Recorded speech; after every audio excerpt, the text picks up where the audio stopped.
The book, The Blue Fox, is a short novel that takes place in the late years of the 19th century. It tells the story of a reverend who is a fox hunter, a botanist who is a poet, and a young woman with Down syndrome. And the young woman with Down syndrome, she plays a very important role in the lives of those two men. One betrays her and one shows her compassion. That is the basics of the book. And the fourth character is a vixen, a female fox that could be real and could be a supernatural power. The fox has been in Iceland for at least 30,000 years, maybe 300,000 years. It is the largest native land mammal in the country. So when man came to Iceland in 874, fox was there, and fox was not happy. And we have for more than 1,000 years, for 1,100 years, we've had like a competition between man and fox, who is really the king or emperor of this small island. And because of this, we have many stories about the fox. We have many stories about how the fox uses cunning to survive, even though man has guns. In Iceland, like in so many other, especially European countries, the 19th century was the century when our country took the first steps towards independence.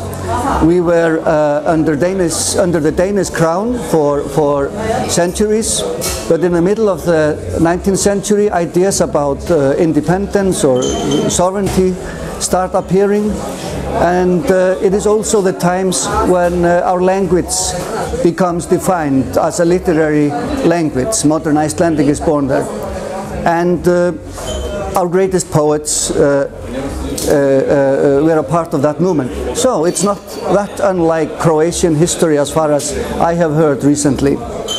But the reason I set the book in the 19th century was that I wanted to write a world that somehow came out of this romantic poetry, while it still was a true picture of the hard reality that people faced.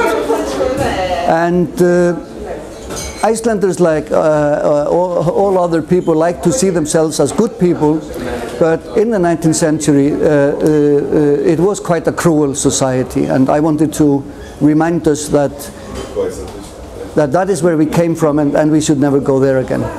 Kad smo odlučivali koga ćemo objaviti, naša odluka bila jednoglasna da to bude Sjón i njegova Plava lisica. Kako sam već rekla, Sjón je jedan od najpoznatijih islandskih književnika, poznat u svijetu. Mi smo se odlučili za Plavu lisicu koja je objavljena 2004. godine.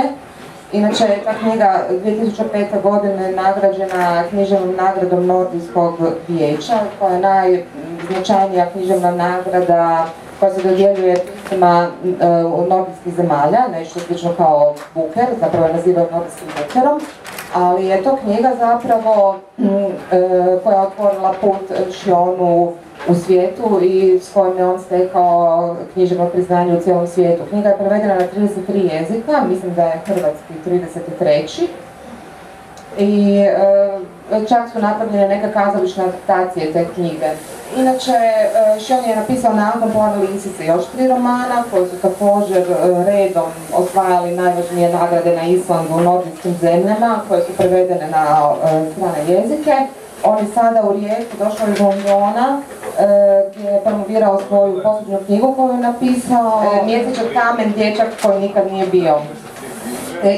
Književni kritičari Sjóna nazivaju nasljednikom Halldora Laxnessa, inače najpoznatijeg islandskog književnika 20. stoljeća, dobitnika Nobelove nagrade. Nazivaju ga islandskim književnim magom koji spaja tradiciju islandske književnosti, islandske narodne priče i postmodernističku zaigranost. Uglavnom, Sjón je ne samo ravnopisac, nego je i pjesnik. Napisao je 9 zbirki pjesama, on je i libretist, scenarist, također čovjek koji je surađivao s mnogim glazbenicima i pisao stihove mnogim glazbenicima, naravno da je najpoznatiji po svojoj suradnji s Björk.